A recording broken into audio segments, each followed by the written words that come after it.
আজকে আমরা জানবো crops and it types. Crops কাকে বলে আর তার ক ধরনের টাইপস হয়।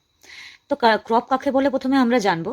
এ cultivated plant that is grown on a large scale commercially and harvested extensively for profit or subsistence is known as crop. তাহলে একটা কাল্টিভেট যে প্ল্যান্টটা আমরা লাগাচ্ছি, কাল্টিভেট করছি প্রচুর পরিমাণে কমার্শিয়ালি, যেটা আমাদের পরে মার্কেটে আমাদের বিক্রি করার জন্য বলি, বা আমাদের যেটা লাগানো হচ্ছে আমরা যাতে কিছু প্রফিট পেতে পারি বা আমরা খেয়ে বাঁচতে পারি, সেরকম একটা কাল্টিভেটেড প্ল্যান্টকে আমরা কি বলবো? ক্রপ বলবো।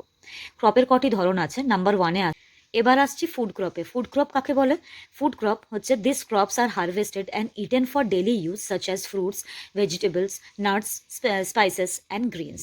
তো ফুড ক্রপ তাদেরকেই আমরা বলবো যেগুলো আমাদের সাধারণত লাগানো হয় আর ডেলি ইউজের জন্য, যেমন হচ্ছে ফল বা ভেজিটেবল বা কোনো নাটস জাতীয় বা কোনো মশলা জাতীয় জিনিস বা গ্রেনস।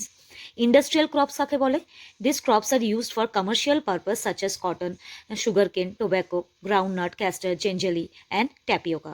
তো ইন্ডাস্ট্রিয়াল ক্রপস তাকেই বলবো যেগুলো সাধারণত আমরা বাইরের জায়গায় এক্সপোর্ট বা ইম্পোর্ট, যেটার জন্য আমাদের কি মার্কেট পারপাসের জন্য, মার্কেটে বিক্রি করার জন্য এগুলো আমরা ব্যবহার করি বা লাগিয়ে থাকি, এই যে ক্রপসগুলো।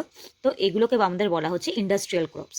ঠিক আছে, নেক্সট হচ্ছে আমাদের রবি ক্রপস। তো this crops are grown in winter season. এই ধরনের ক্রপসগুলো উইন্টার সিজনে জন্মায়, যেমন October to March, and include করছে তোমার wheat, gram, mustard, peas and barley. এর মধ্যে এই প্ল্যান্টগুলো পড়ে যেগুলো খালি উইন্টার সিজনে মানে অক্টোবর টু মার্চ জন্মায়, সেগুলোকে বলে রবি ক্রপ।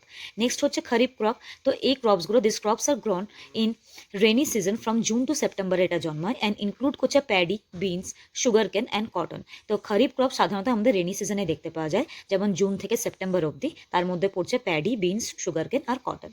নেক্সট হচ্ছে আমাদের summer crop. These crops are grown in the summer season from March to June and include maize and pulses.